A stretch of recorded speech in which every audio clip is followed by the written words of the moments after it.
And just like that, we are back. Welcome to the show. I'm Yanni Rude. And I'm just Terrell. You ever been elsewhere and overheard two people having crazy conversations? Yeah, well, we are those people. We've been having these conversations since college.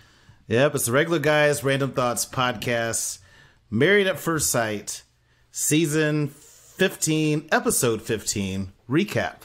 Be sure to like, subscribe, leave a comment, and definitely leave a review.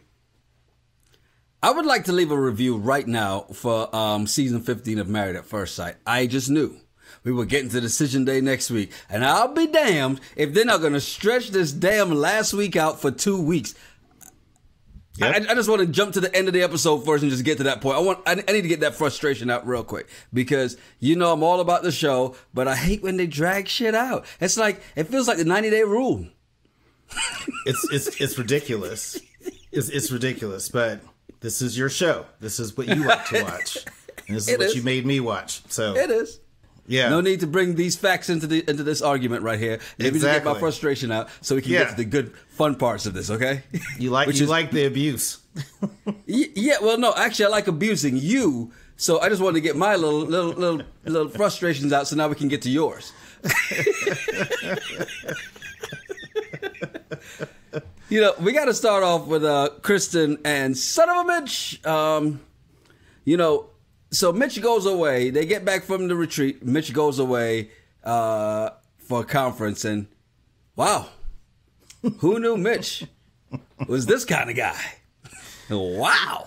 I was like, okay, so you want to go back to being the old Mitch and the single Mitch. I'm like, did you just say the single Mitch? Yeah. To her? Like, what are you thinking? And I'm thinking just a poor choice of words, which is, that's Mitch's thing. He says things, I get it, but I'm like, dude, you're an idiot. And then when they were on the video call, when he waved by, I was like, his ring is not on. I saw that. Oh, you noticed? I noticed that. Wow. Yeah, see, I was like, I didn't even notice that. But here's the thing. Correct me if I'm wrong. Single Mitch wasn't getting laid either. Exactly. Right. So single Mitch was not like knocking him down before he met Krysten. So I don't think she has a lot to worry about. But he is dating Krysten, who needs a lot of confirmation of his feelings and his attraction to her, all those things. So that doesn't help. But then when Krysten was like, talking to the camera, and she said this line that I knew you just probably loved. I need a father figure for Luna. Like, she's looking for someone to be a good father figure for the dog. I was like, I bet Yanni's going to love that. Yeah, like the dog doesn't give a shit. No. The dog doesn't care. The dog is like, clean my friggin' foals out and we're good. I mean, I love dogs, but I'm not on that level. Like, you need to be a father figure for the dog. No. It's like, what did you get? Really, Terrell? Another beer? Luna is right there. Set the example. Well, Luna can go sit her ass in her little corner and shut the fuck up. Let's teach Luna how to go get me a refill. Luna, shake the glass. Hey, Luna, pop this bottle for me. There you go. Good girl. But here, you mentioned the ring, right? And when he got back and they're in the car together, I like how she was just so smooth, like, about the ring, And he's like, oh, no, I have it. Had it in the car. So he purposely took it off, right? And I don't know, but for me, ever since I put this on, if I walk out the house and I don't have it on, I feel weird. Just because I tap it on different things, I feel naked without it, right? So it's an effort to take it off and put it aside and go, all right, I don't have this old ball and chain on anymore. But him saying that he wasn't ready to be married to his company, in the eyes of his company, that is a major red flag. Huge. I'm like, and then inside voice, Mitch, why would you say that out loud? You know, I mean, there's certain things that you think about and you process. And I'm sure even when you were getting married, you had some things in your head you just like, but I mean, you just don't just say everything that you're thinking. Shut the hell up. But for him to have, and this is why men get caught, because we're stupid. Yes. You leave the ring off And she comes, you go pick her up, and you don't have the ring on, and it's right there in your little glove box or whatever it is. Stupid. This is how dumb men are. But for Mitch to say he wasn't ready to tell his company he was married at the conference, I'm like, that doesn't make any sense. And again, it'd be one thing if it was Nate, right? Yes. Nate's at the conference, things are going to happen. But it's Mitch. Doesn't matter how hot the girls are, they're not going to want him once they talk to him for a little bit. But then when he was like, she's like, were there cute girls? Yes, there were cute girls. I didn't wear my ring. I got hammered. I'm like, shut up. I'm like, shut up, Mitch. Stop talking. Oh, and then he went, after the party, it's the hotel lobby. And after the lobby, it's the after party. Then I got drunk and now I have a hangover. I'm like, Mitch, he must know that she knows that he can't get laid, because there's no way any sane man, right? I don't care how stupid you are, unless he was still drunk, that would say that shit. Yeah, I think he knows that she knows he's not a ladies' man and that nothing was going to happen. But regardless, he has to know that that's going to make her feel insecure, especially when he kept saying cute girls, beautiful girls, very attractive girls. But wait. Mitch's perception of beautiful women. Remember, he wanted her to not do her hair, with the exception of her mom. He wanted her to not do her hair, don't take showers, no deodorant, come out funky, le pepe le pew funk is what he really wanted. So his perception of this cute, beautiful women that are around, I mean, she probably has nothing to worry about, but she still is. Maybe, but I mean, if there was some of the earthy type chicks that were there, that like to surf, they're natural, crystal deodorant, hairy underarms, whatever he's into, maybe some of those are around, and they also are passionate about the planet and would not use plastic Jell-O shot containers. He has more in common with them than he does with Krysten. You just made a great point with the plastic and him not wanting to use the plastic. But yet he gave us an example of his bad sex jokes when he said he wore a ring. It was a cock ring. It was Nate's cock ring, and it was too big. Now, was this cock ring made of metal or plastic? I know he had to smelled it down, as he said, but and Justin's like, dude, shut up. Yeah. And he's like, this is even me. Dustin's like, dude, no. Like, let that go. You wouldn't even joke. I would never joke about, I borrowed my homeboy's cock ring. It's all good. I wouldn't even joke about that. Does Mitchell look like he knows how to give a good joke? No, but it doesn't look like he knows how to give a good cut. I'm not even going to say it. On that note, let's move on to the couple that they were having this date night with. Alexis and Bustin' Justin, because Justin was busting and apparently not busted anymore. But here's the first question I have when they popped up on the screen and they're leaving the retreat, right? How the hell does Justin's tall ass fit into that small ass lawnmower that they were driving back? Hey, it's whatever. Apparently it does fit. I just keep looking at the skinny jeans like every single time. I'm like, Jesus, dude. But I was laughing when they're driving back when Alexis was like, Stacia somehow they get freaky. I wish I can get freaky. I'm like, oh goodness. He's like, you get freaky, babe. She's like, it was just that one time. So I'm assuming the one time was he finished too soon. Yeah. I'm assuming. Mm-hmm. Which, year and a half of being celibate, I could understand. Right? I can understand. But when he said, well, I'm going to work on my stamina. And and she was like, do you mean like, can you help you with your thrust? I was just like, wow, Alexis, you're just going to call this man out? She has no problems embarrassing this man on camera. And it is so bad. I mean, she's not... So apparently, she took a little pride in the fact like, my shit is so good that you couldn't last. But she's like, wait a minute, though. You should still have some of the mechanics to make that thing move. You know, the engine that could at least made it up the hill. This tall engine couldn't do shit. Yeah, I mean, I don't know, because I wonder if this is going to, if they don't say yes on decision day, how is this going to impact his dating life afterwards? Are women going to be like, we watched the show. That's a no for us.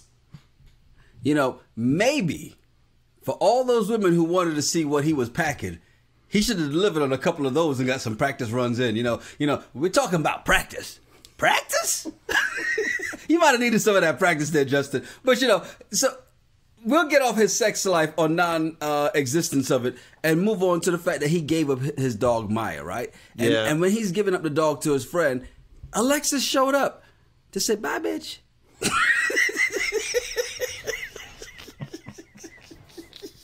That was the equivalent of her just walking up. Give a little snap. Say something else. Attack my dog, will you? Yeah. Didn't I tell you fuck around and find out? Well, you just found out. See, if you fuck around, you'll find out. So, greatest meme ever. I feel bad for him. I mean, I can see the emotion. Maya does have some devil eyes, though. I will say that. But yeah, I feel bad for him. I mean, that I totally get it. But I agree with Alexis that he can't hold that over Alexis to be like, "Hey, I got rid of my dog, so yeah, we're good, right? We're in this."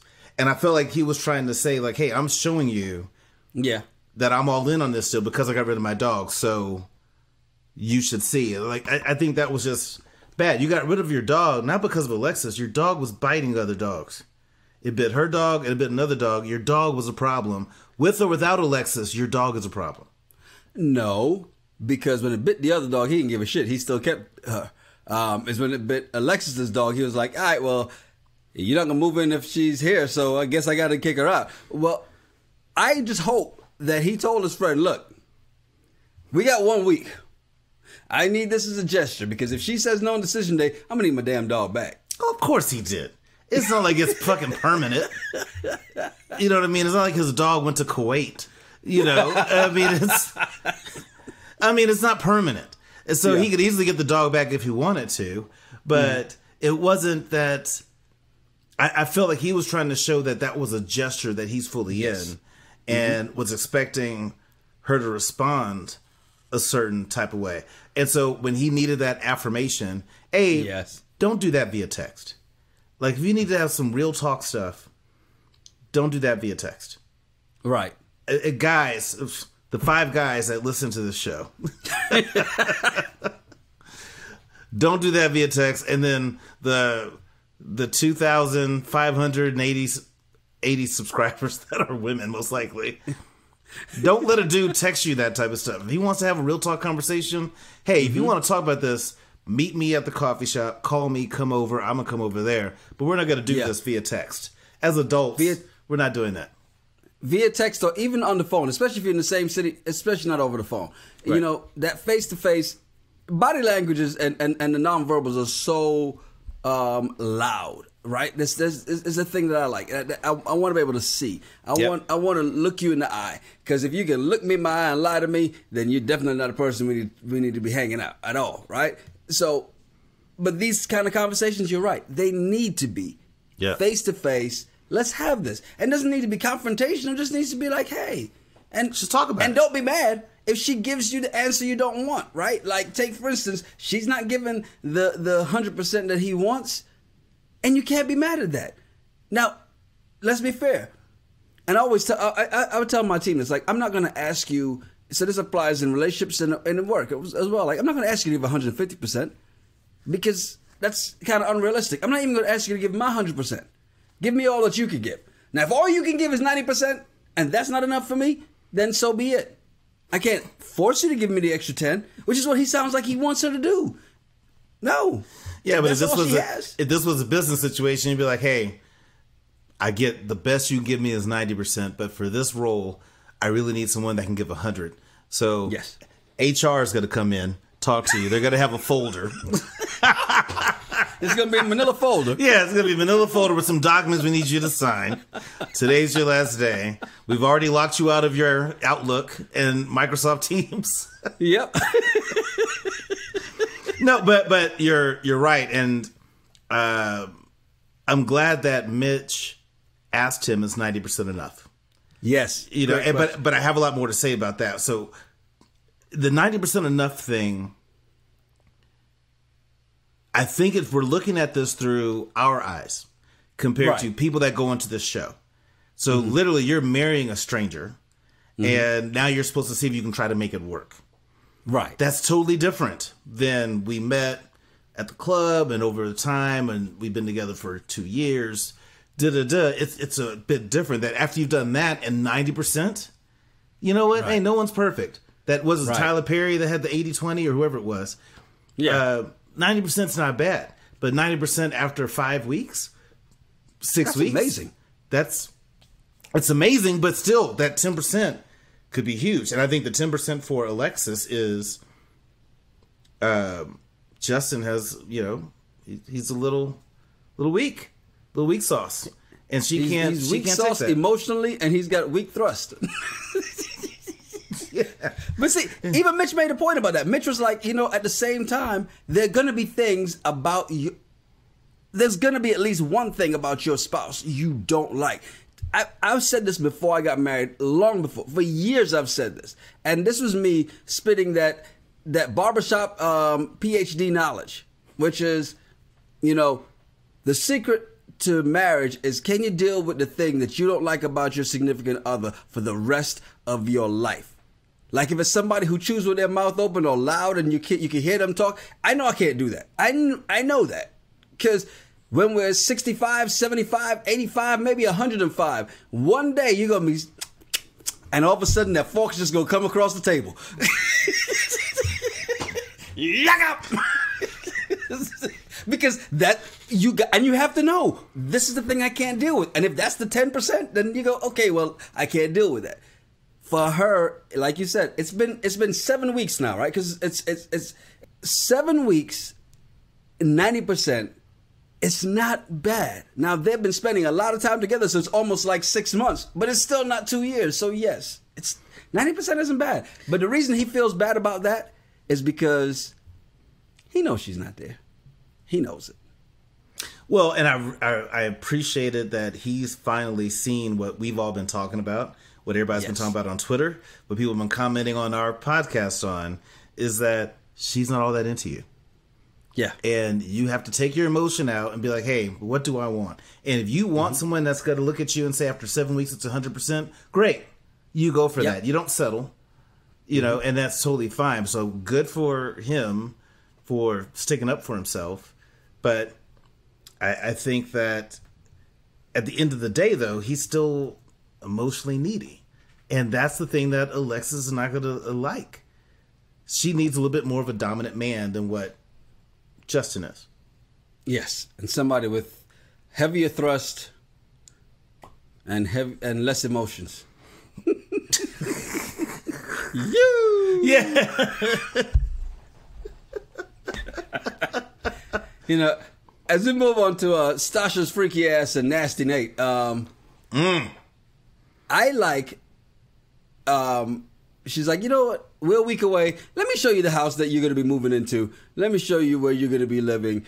I want to make sure that you notice the ring that wasn't there, the missing ring, right? Did you notice it was shoes off in Stasia's house? I did notice that. And in case you didn't, she reminded you later. She said you got to wear socks. That way the oils of your feet don't get into the carpet. Right. Yeah. Oh, that's a bit much. It was a bit much, but let's be honest. Nate was in before he got to see the house. But the minute he walked in, he was like, oh. I live here now? I live here? This mine's? This mine's? This mine's? I do feel him, though, in the fact that he wasn't feeling Stasia's overbearing ways, right? And this is the thing that I can see that this has always been something that's followed her along the way. She has to control everything, even how she said, "Oh, I'm going to give him a chance to make some decisions." But then even when he's like, "Well, the back, let's not just concrete the whole back. Let's put grass down." Well, who's going to do that? I'll do it. She didn't want to hear that.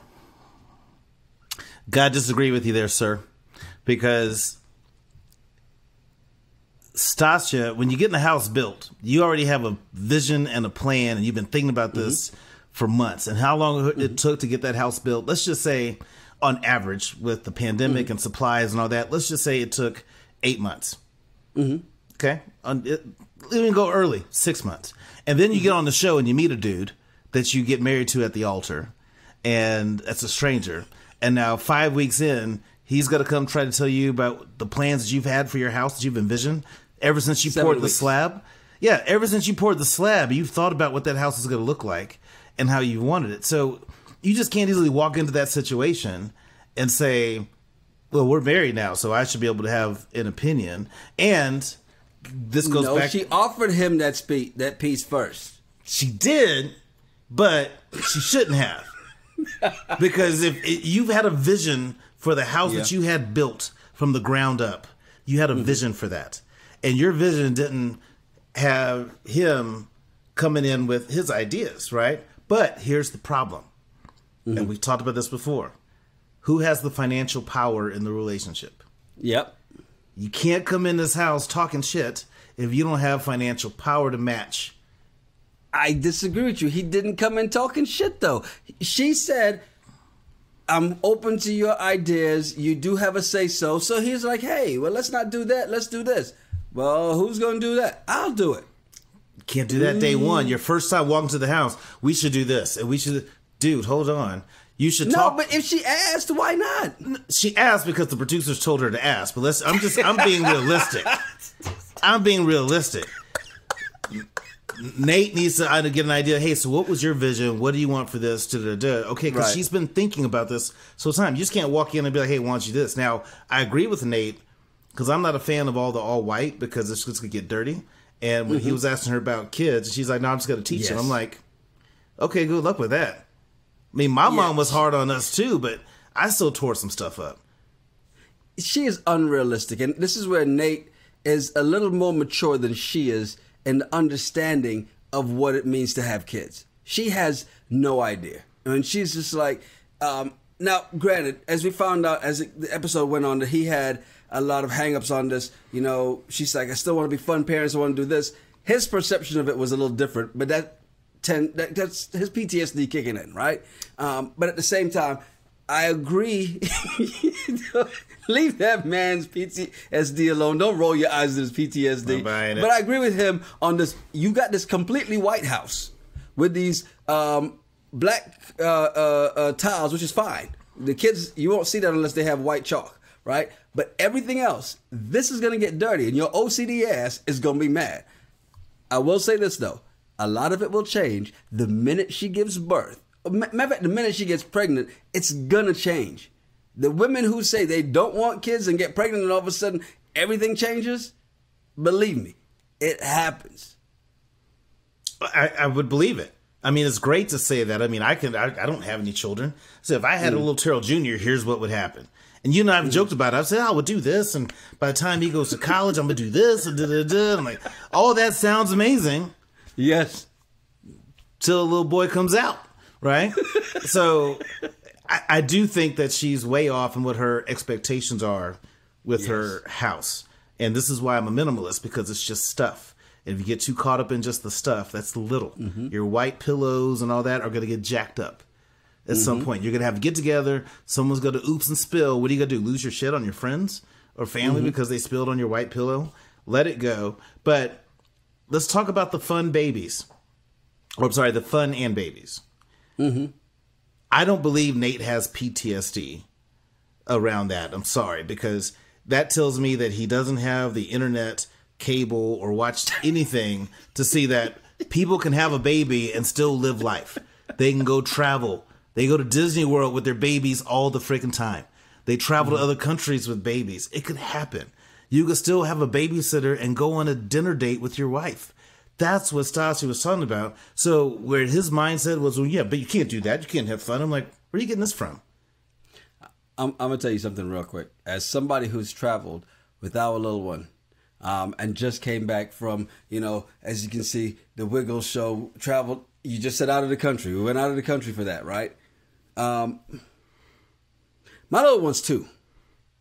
I do not recommend traveling with anybody that's 2. Period. I didn't say point blank. Can't do it. I said you can't. Now the first 6 to 8 months, yeah. Now if they have somebody who's going to babysit, and his thing was like, yeah, you don't want to be gone for a week. Yes, you can. And trust me, after a while, you're going to want to be gone for a week. Now you're gonna miss. And the thing is, while she's like, oh yeah, I want to go away and do this. The first day away, she's going to be like, I miss little Nate. I miss little Stacia. She's gonna have that withdrawal immediately, and it's gonna be up to him to get her to have that fun side that she said she wanted. But at the same time, it can happen, but you're probably just not in the frequency that she thinks it is at the moment. Well, true, but I think you can still go out and travel. You can do things, even if you have a little one. Now, Stacia makes enough money to where she can afford, if not her parents taking care of her. She has options, right? Nate doesn't. Now, did you pick up on the fact that Nate said, well, from 0 to at least 3, like, I'd want to be full-time dad, like, around, I'm like, yeah. So you're not going to work. Because that's what I was thinking. I'm like, okay, wait a minute, Mr. Day Trader. So, at some point, you got to work. Asleep. Yeah, but at some point, the baby's going to wake up. And if you don't buy or sell at the right time, and that could mess up if he's doing... I don't think he meant full-time stay-at-home dad. Just throwing it out there. I'm just thinking I'll cut the grass, I'll do all this stuff because you're not going to be working. Because Stacia I think he was just basically saying that, look, I want to be there every day, not gone for a week here and a week there and a week there, all this stuff. So I want to say that's what he was thinking. I'm going to give him the benefit of the doubt on that. But he did have some other concerns just about living in, her house, even though he did take it a bit far saying that he'd be homeless. So, I mean, what if it was reversed and she was moving into your house? Yeah. How would you feel about that then? Would you still think that if this didn't work out, she would be homeless? Well, I mean, you live with me, yeah. I'd be like, hey. We had a good run, but... No, but this is not going to work out. So I'll pull an Angela Bassett. I'll pull an Angela Bassett. All your stuff is outside in a pile, and I'm about to light a match. So you figure it out. Oh my God. Well, okay, but here's the thing though. That's the gamble that he's taking. Yeah. But that also to me says something about him. If I moved into a woman's house, it's her house.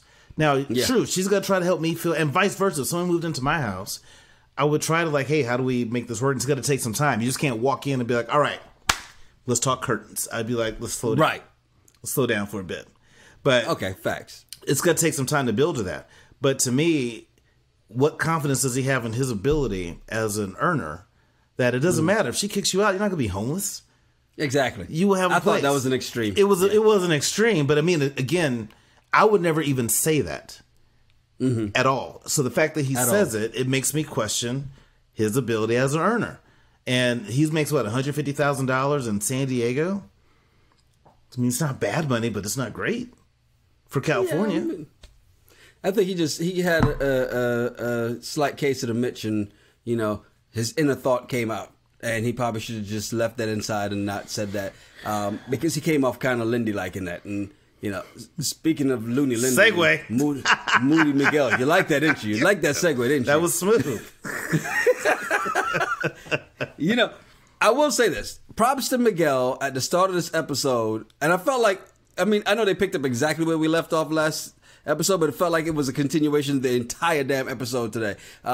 Miguel at least admitted, and he recognized and he admitted that he was being nasty. Mm-hmm. He said that to his teammates, and they're all like, yeah, because you sure acted the ass just because you got your ass whooped. Mm-hmm. But then he actually even admitted it to Lindy. At the same time, though, Lindy was just being Lindy.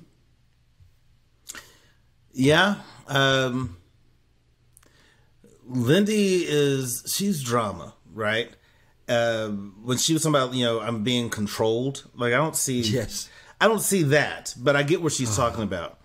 But for Miguel, when she was trying to explain why when he went to talk to her after they were talking to the friends, I'm like, dude, just shut up and apologize and leave it at that. But I think he realized that he's so annoyed by her that it came out as him being this nasty person. And I think he felt bad about it. But it's like, dude, you can't help the fact that she annoys the shit out of you. Yeah. But I think Miguel's problem also, this is where I agree with Lindy, he's focusing so much on what if it doesn't work? I mean, it's only been 7 weeks. And, okay, you had this little hiccup. And I agree with Lindy. I mean, okay, it's kind of like a hiccup. Dude, you got to be able to talk about your emotions and stop being a child. Like, use your words. Right? But he's focusing so much on what if it doesn't work that he's already starting to check out of the relationship. Oh, yeah. And I made a note. My therapist will love that I said this. I'm like, that was my bad habit that I would do in relationships. I'd meet somebody and a couple weeks going in, I'm like, but I don't know about that. And eventually I talk myself out of it. And then 30 days into dating, hey, can we talk? Now I've let them know that I'm done. Right? Yeah. And it's totally not healthy to do. And you can focus on this negative stuff, but focus on the good. Back to your 90%, 10%. Right? If 90% of things are good, okay, focus on that. And can that be enough to make it work? Great. But really with them, is it 90, especially with Lindy, is it 90-10? Because think about it. All Lindy heard when she was sitting down with her teammates was, he's got to accept me. She heard everything that Mitch said, nothing that Nate said, and that's what she went with. And to your point on what Miguel has seen, he's seen her be negative. He's seen her be nasty. He's dealt with all of that from the very beginning. And just down to the last 2 weeks, he was like, fuck it, I've had enough, right? But I think all that was eating at him along the way. And you're right, that you get into a new relationship or you meet somebody new and you look for, things are great at first. You're like, all right, what is wrong here? And you find that one thing and you stick on that and you harp on that and you don't let it go. In this case, I can't fault him because what she has wrong is a lot. I mean, now she is irking his nerves, and that's something you can't stop because you've been around people. You've dated people, hung out with people who just as they start talking, you're like, oh, yeah, this ain't gonna last long. Because you're just not equally yoked. They're not equally yoked. Okay? And that's all. That's why everything she says right now irks him because he put up with it in the beginning, but it irked him in the beginning. He just didn't recognize it. He just ignored it. And now it's really starting to set in. Well, and again, kudos to the producers for editing everything to make it look like they were just this awesome couple. Because every time... They also put that image out for everybody, too. Yeah, they did. They made it seem like everything was going great, and then all of a sudden, which makes Miguel look like the asshole. That everything was great until this retreat, and then Miguel flipped. It's like, no, they've had some issues beforehand. This just stuff came out. But, so they get back from the retreat, and they show them working out. And Lindy's like, I really don't like to work out. I'm like, you are so lazy. You don't like to work out. You don't like to work. You don't like structure. I mean, like, you are just this lazy person in general. I'm like, no wonder Miguel is... I'd just be your cheerleader. That was a lazy cheerleader. Go. Yeah. Go. Gee. Go. Oh, whatevs.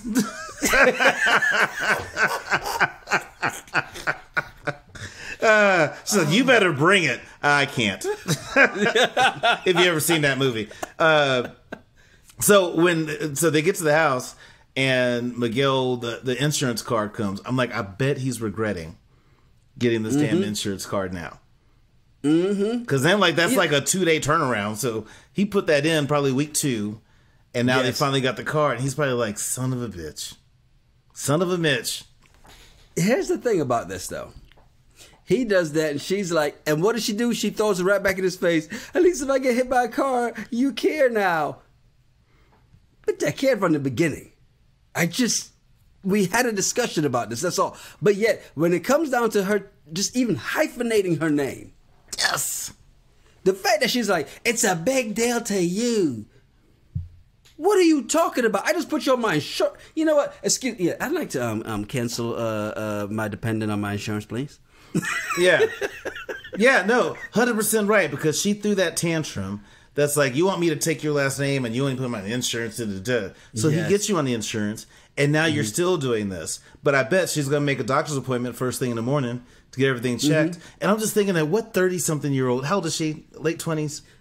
Yeah, I think 29 or 30, I think it was. Okay. Who is that says, finally I can go to the doctor? What in the hell is wrong with you for someone that has a doctorate degree? I don't understand it.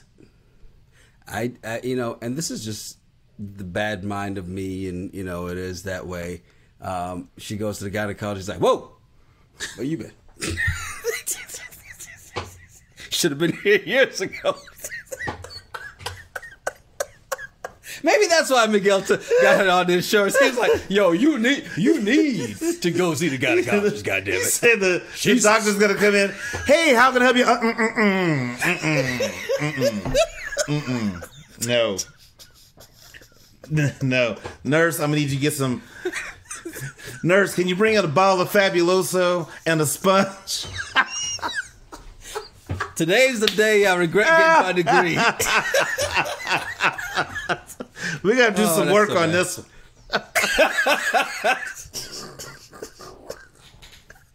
Oh, my God. But, that's why I felt Miguel when Miguel was just like, you know what? Just keep it that way then. And the look on her face when he said that. He saw her clutch her pearl. Like she was in shock. Like she was like, no, I'm not going to argue with you on this. You cussed me out and said, I wouldn't put you in my insurance, but I want you to change your name. So I got you in my insurance. And now you still fight me on the name and saying I need to show you more? Keep your name, damn it. Yeah. I'll see you in a week. Yeah. But at least they had a fun Dungeons and Dragons night. Oh. I'm just going to say Dungeons and Dragons does not seem like fun. For the people who like it, it is fun for them. And I do like the idea. You get to tap into your imagination, but it is just crazy. But the whole storyline that he came up with, I'm just like, y'all are just, this is dumb. And you're sitting in your little outfits. So I won't talk a whole lot about Dungeons and Dragons, but let's just go to him being pissed. Thank you. Please. Yeah, let's get for him being pissed that she's talking to her friend about him and what he calls shitting on him. Now, I had a revelation after watching it. Yeah. I think Miguel is controlling. Yeah. And that's why he chooses to date projects. His friends don't ever say that he dates a woman that's his equal or better. He dates women that don't have a lot. So that way, it's his world, it's his way. And hey, I'll help pay for this. I'll do this, but you're going to do things that I want you to do. I think that's Miguel's MO. You know, and you're right. I do think, though, that her friend, when she was talking, like, was it Gabby? She was looking at her like, silly rabbit, tricks are for kids. I mean, the look on her face when I was like, yo. She was looking like, girl, what is going on? And have you looked in the mirror at any given time? But you're right. Miguel does come off very controlling in that space. And I think somebody pointed that out last week on the comments. Said, I can't believe you guys haven't seen this. And apparently you did see that. And as you bring it up, you know what? You're kind of right. If you look at his dating history, it makes sense. He's taking care of somebody else. Yeah, it makes sense. If you look at his dating history, and when you're taking care of someone else, and you have the financial power means it's a lot. It's a thing that I think people have to really understand. They take it for granted. If you are a beautiful woman and you are the bartender at Applebee's and you meet a very successful man who makes $300,000 a year and has all this stuff, there's going to be requirements that come with dating that type of man. In my Kevin Samuels voice, there's going to be requirements that come with that. Does that require playing Dungeons and Dragons? You know, yes, you're going to have to roll those dice, whatever she wants to call them. Every now and then, once a month, you got to put on a little outfit, and you're going to have a little D&D night with his friends, and you're going to have to like it. You can't be like, I'm going to let you play your little game. I'm going to go out with the girls. Be like, really? That's what you got to do? Cancel that credit card. Boop. How you going to pay for that? Yeah, how you going to pay for that? Oh, you don't work. That's right. That's right.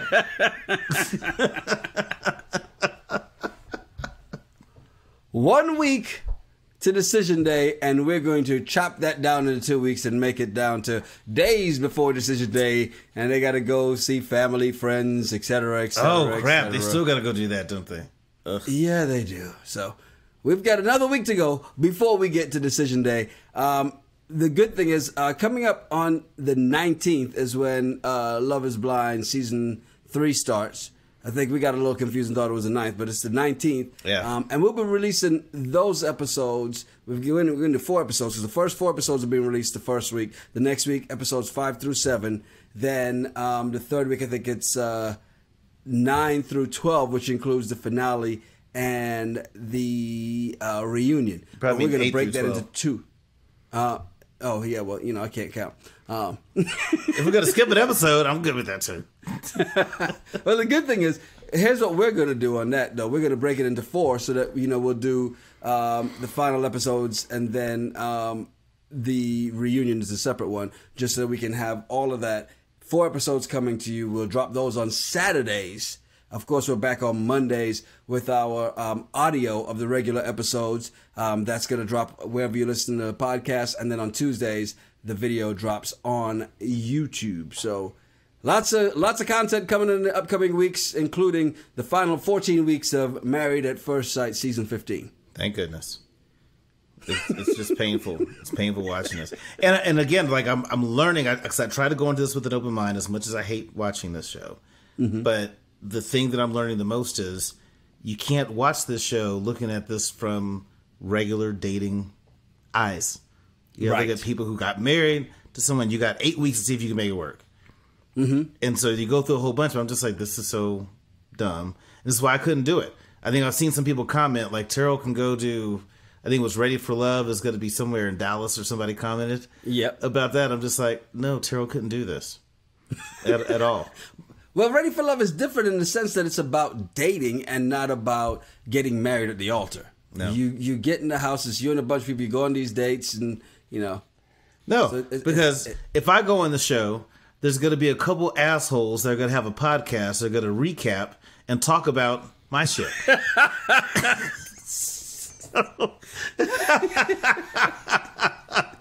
I don't want that. I don't want that smoke. Hilarious.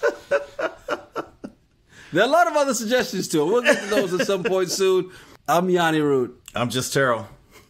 Make sure you follow us at Yanni Root, at Just Terrell, and at RGRT Pod. Yep. Send us some of your random thoughts or some of the bullshit on the internet. We'll talk about it on a regular show. It's the Regular Guys Random Thoughts Podcast. Cheers. Cheers.